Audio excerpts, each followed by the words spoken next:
You're a proud one, huh?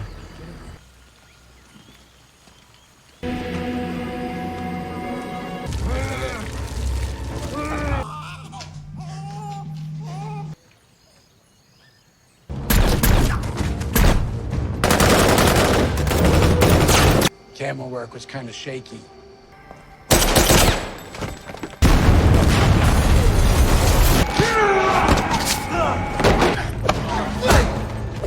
Hello and welcome back.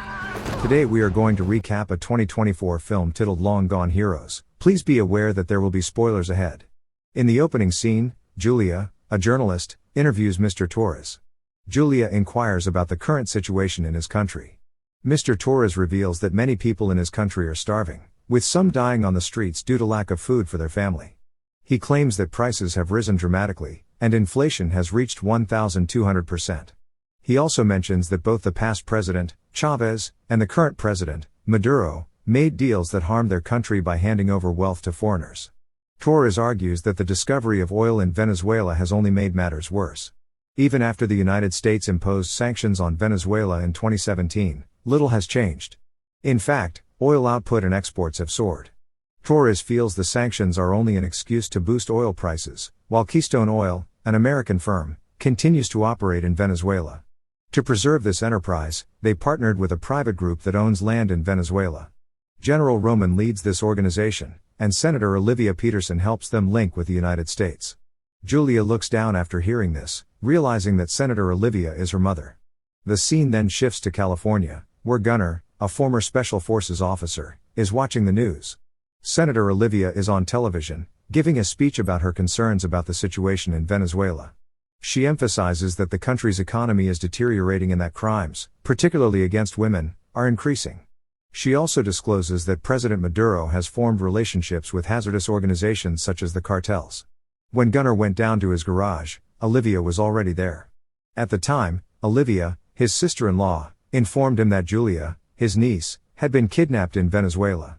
Hearing this, Gunnar became concerned and realized he couldn't just sit around. He promptly contacted his two old buddies, West and Maddie, both former Special Forces members. Gunnar highlighted the gravity of the issue and insisted that they intervene to save Julia. Gunnar then visited with his ex-wife, who revealed crucial information regarding an American private contractor operating in Venezuela. The contractor's owner was General Roman, a dominant figure in the area, and Moreau, his assistant, assisted him. When Gunnar saw Moreau's image, he was taken aback because he remembered him from before. Gunnar began to assume that Roman and Moreau were the ones who kidnapped Julia. His mistrust deepened as Julia planned to expose a major scandal involving oil dealings between the Venezuelan government and Keystone Oil, a business that worked with Roman's group. Gunnar knew they weren't just up against kidnappers, they were dealing with a far larger, more sinister network that would go to any length to safeguard their secrets. Gunnar then confronts Olivia, questioning why she did not inform him sooner that Roman was responsible for Julia's kidnapping. Gunnar had a previous battle with Roman and Moreau, which left him with 3 gunshot wounds in his stomach. Olivia then discloses that she is part of a plot to sell oil with the American and Venezuelan governments, which includes Roman's company. Gunnar then joins up with his old buddies, who are surprised to find that Roman is responsible for Julia's captivity. They knew Roman from their time in Kandahar, Afghanistan, where they had a disagreement with him. They also knew Moreau, Roman's right-hand man, as they had served together to organize Julia's rescue. Gunnar informs them that he has a contact in Venezuela named El Guapo, who is a member of the field soldiers there. Gunnar has already reached out to El Guapo, who will be waiting for them. In the following section, they meet another acquaintance, David, who is an expert in computers and satellites. They invite David to join the mission, and he agrees to assist. They then travel to Venezuela and arrive safely. When they arrive, Gunnar instructs David to enter the coordinates to locate El Guapo. After verifying, David discovers that the meeting spot is 4 kilometers to the north. They soon continue their journey through a thick jungle. Along the trip, they noticed human bones and heads clinging to tree trunks. The following day, after going through the forest, they arrive at the meeting spot with El Guapo. But instead of a safe haven, they discovered evidence of a horrific massacre. Many persons in the residence were killed by gunfire. Among the corpses, Gunnar recognized his friend El Guapo, who had been waiting for him. Gunnar asked El Guapo what had transpired. El Guapo said that Moreau, Roman's right-hand guy, was to blame. The victims included the vice president's family and guards. They were targeted because they had a dispute with Roman's company. El Guapo also informed Gunner that Julia had been taken by rebels working with Roman and was being detained at the Keystone Oil Company location. After telling them this, El Guapo encouraged them to go there. Meanwhile, Roman was holding Julia, with Moro present.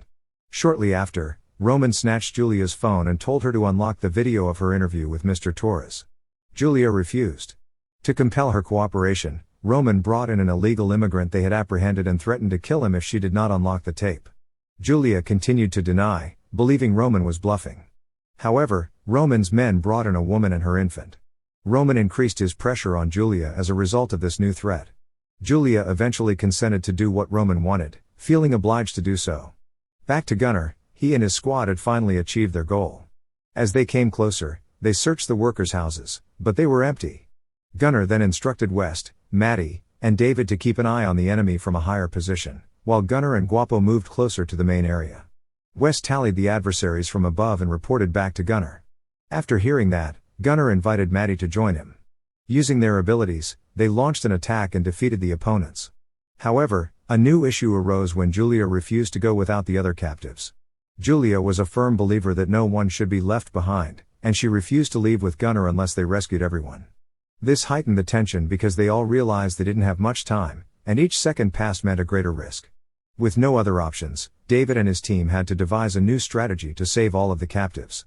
They pondered many possibilities, hoping to find a solution that would keep Julia and the detainees safe before the enemy discovered their plot and circumstances worsened. David then double-checked the secure escape path, knowing how crucial it was to prepare each step meticulously. He recognized they were in for a difficult voyage, a 20-hour hike through deep forests and dangerously steep hills. After consulting with the team, David ensured that everyone understood the path and what to do to prevent potential hazards. With their plans in place and spirits high, they started out on their long trek, hoping to arrive safely and promptly, rescuing everyone before the enemy caught up. The following segment shows Moro arriving at the scene and discovering a gunshot casing left by Gunner. Moro immediately reports this to Roman. He reveals that the bullet has a unique tip, and Moro knows who created it. It was Gunner's bullet. As a result, Moro decides to deploy all of his forces to chase down Gunner. Meanwhile, during the day, Gunner and his men rest along a river before continuing their journey through the jungle and hills. By the afternoon, they arrive at their destination and are greeted with gratitude by the villages they have assisted. One of the guys in the town, Louis, volunteers to help Gunner and his team. He tells them that he knows a boat owner near Caracas who can assist them flee the country. Thankful for the assistance, they accept Louis' offer and leave in the minivan he provides. At the same moment, Moro and his soldiers arrive at the camp where Gunner and his team left off.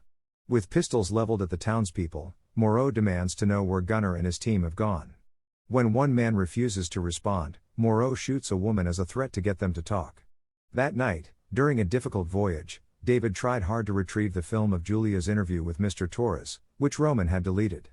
David focused intently, using his IT and satellite expertise to recover the lost video.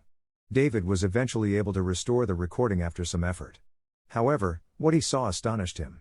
The footage showed Roman and Moro killing Mr. Torres and capturing Julia.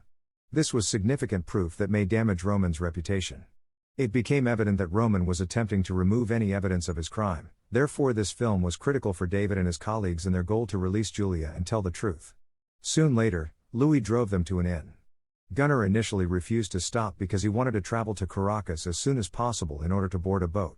However, Louis stated that the city was at war that night and that staying overnight would be safer. Gunner and his men agreed to remain at the inn to ensure their safety. They were attacked when they were sleeping soundly. Fortunately, the majority of them escaped, but Matty was not so fortunate, and he was captured. Not long after, Roman and Moro visited Matty. Moro greeted him with a mocking tone, as if it were a reunion. Roman requested that Matty tell where Gunner and the others were going, but Matty refused to share any information. Shortly later, one of Roman's men reported seeing Gunner and his squad heading toward the shore. After hearing this, Roman ordered Matty's execution.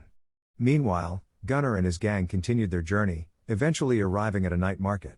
When West asked what happened to Matty, Gunner told him that he had left. Gunner then handed Julia a gun and directed the group to continue running. They intended to meet again by the river, so they parted ways and continued on their respective walks. Someone noticed them and reported their whereabouts to Moro's men. Soon, Moro's men and local soldiers gathered at the night market. When Gunner and his squad noticed the enemy was looking for them, they took cover. But then the adversary noticed Gunner and opened fire, resulting in a shootout. The next morning, Moreau's men waited in their car for Gunner to arrive. However, they were unaware that Gunner was watching them from a distance. Suddenly, he threw a grenade beneath their car, triggering an explosion. After that, Gunner fired his gun into the air, causing the people close to panic and flee. Shortly later, Moreau received a word from a local that Gunner had entered a church. Moreau went to the church right away. Since Gunner was alone, Moreau opted to enter without a weapon while his men waited outside. When Gunner saw Moreau enter unarmed, he removed his vest and weapon and stood up to confront him. Moreau stated that they hadn't seen each other in Kandahar in quite some time. He also stated that Gunner had nowhere else to run and that everything would finish here. Moreau claimed that Gunner had stolen his nephew, and he was going to finish him right there. Meanwhile, Gunner's team arrived at their destination. Guapo, who was hurt, chose to stay behind and instruct the others to proceed to the rendezvous spot beside the river. Wes didn't want to leave him alone, so he invited him along. But Guapo persisted on staying, claiming it was his home. Then they said their goodbyes and moved on. As they approached the river, Roman and his soldiers were waiting and began shooting at them.